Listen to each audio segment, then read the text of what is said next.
2월 14일 마태복음 15장 21절에서 28절 내 믿음이 크도다 말씀 가지고 묵상하겠습니다. 큰 믿음은 첫 번째 온 마음 다해 주께 나아갑니다.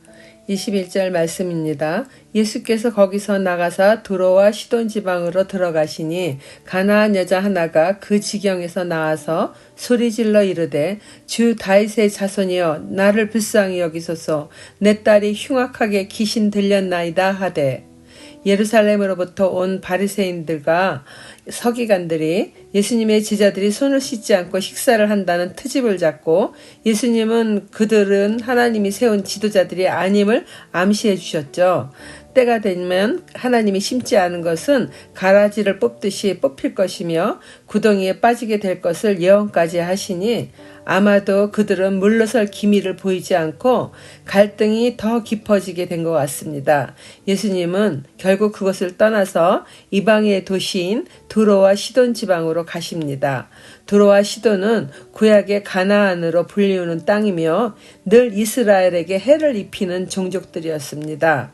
신약시대에 와서는 그곳에 사는 이들에게 가나안인이라는 명칭보다는 스로보니게 또는 페니키아인이라고 불리웠습니다.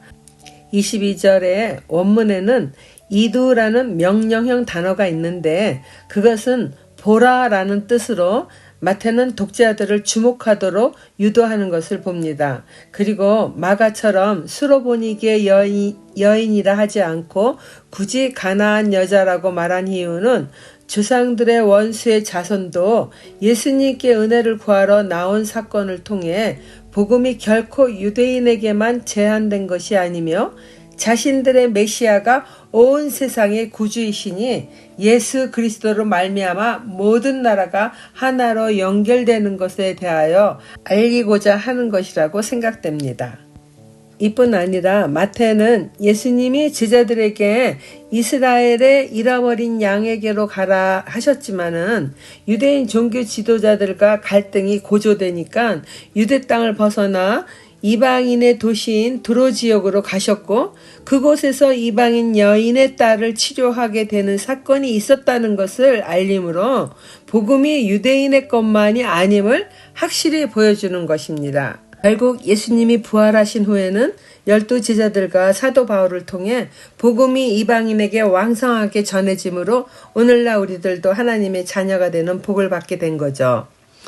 마가복음 7장 24절에 예수께서 일어나서 거기를 떠나 두로 지방으로 가사 한 집에 들어가 아무도 모르게 하시려 하나 숨길 수 없더라.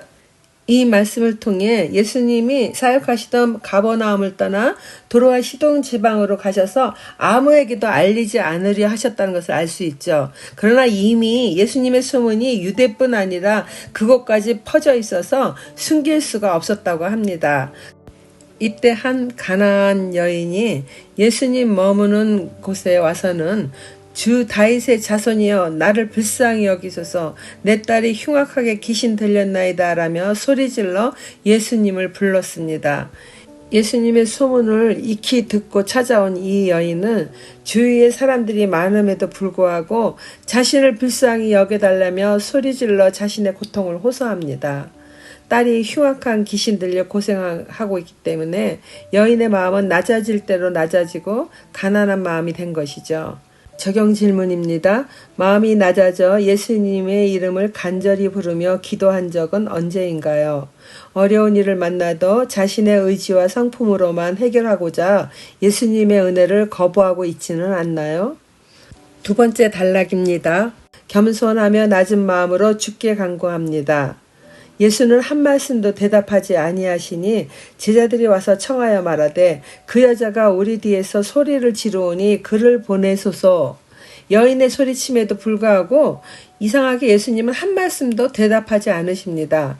도리어 제자들이 와서 예수님께 그 여자가 우리 뒤에서 소리를 지르오니 그를 보내소서라고 요청합니다. 제자들이 보내소서 하는 이 말은 여인의 소리가 안타깝다라는 그런 마음보다는 주님 어떻게 고치시던지 뭐라 말씀하시던지 속히 저 여인 좀 보내달라는 그런 의미의 말로 동정심이나 긍휼의 마음은 전혀 아닌 말입니다. 24절 말씀입니다. 예수께서 대답하여 이르시되 나는 이스라엘의 집에 어린 양 외에는 다른 데로 보내심을 받지 아니하였노라 하시니 여자가 와서 예수께 절하며 이르되 주여 저를 도우소서. 대답하여 이르시되 자녀의 떡을 취하여 개들에게 던짐이 마땅하지 아니하니라. 그런데 한마디 대답 없으시던 평소와 다른 예수님이 이번에는 더 냉정한 느낌의 말씀을 하십니다. 나는 이스라엘의 집에 잃어버린 양 외에는 다른 데로 보내심을 받지 아니하였다는 것입니다. 이전에 이방인 백부장의 하인도 고쳐주셨는데 그때와 사뭇 다른 모습이지 않습니까?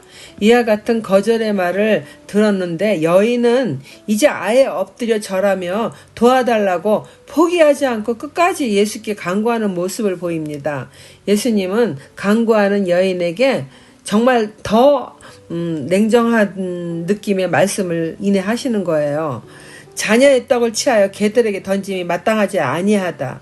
엎드려 절하는 여인을 향해 개에 비유하여 말씀하시는 거예요.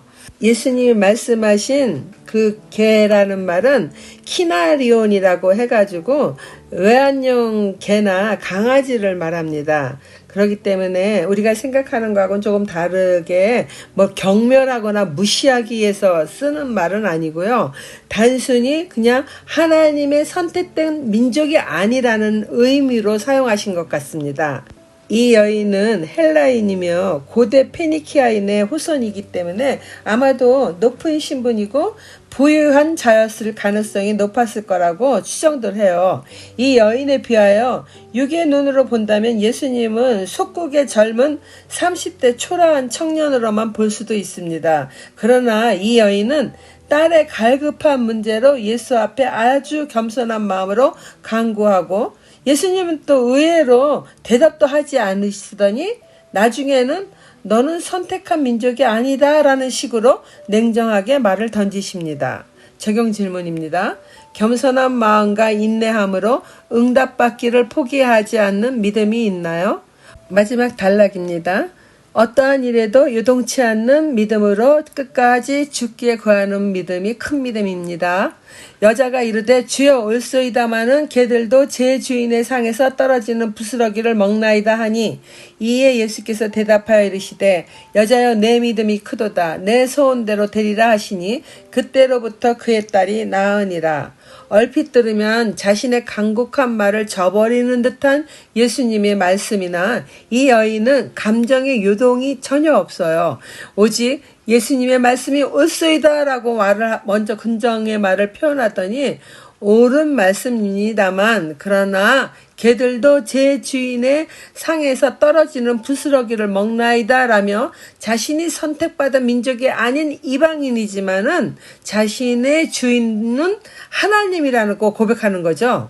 키나리온, 즉 작은 개와 같은 이방일지라도 하나님의 은혜가 없이는 살 수 없다라는 마음인 것 같아요. 여인의 말에 예수님은 내 믿음이 크도다 내 소원대로 되리라 하시니 그때로부터 그의 딸이 나음을 입었다 합니다. 이 여인의 믿음을 두고 예수님은 믿음이 크다는 칭찬하고 여인의 간구대로 딸을 고쳐주신 것입니다. 예수님을 온전히 신뢰하며 겸손과 인내로 확신하는 그 믿음의 결과를 이 여인을 통해서 볼 수 있었습니다. 적용 질문입니다. 공동체 안에서 말 한마디에 상처 입어 신앙생활을 바로 하지 못하거나 믿음을 잃어버린 적이 있었나요? 무슨 일을 만나도 하나님의 말씀으로 올바로 해석하려는 마음과 인내하며 이겨내는 노력을 하십니까? 기도하겠습니다. 하나님 아버지, 무슨 일을 만나든지 주님을 신뢰함으로 요동하지 않는 믿음의 사람이 되기를 원합니다. 주께서 베푸시는 은혜 없이는 살 수 없는 존재임을 잊지 않고 늘 주님과 교통할 수 있기 바랍니다. 주께서 즉시 응답하시지 않을 때에도 믿음의 확신을 잃지 않고 인내하며 주님만을 기다리는 자가 될 수 있기를 예수님의 이름으로 간절히 기도드립니다. 아멘.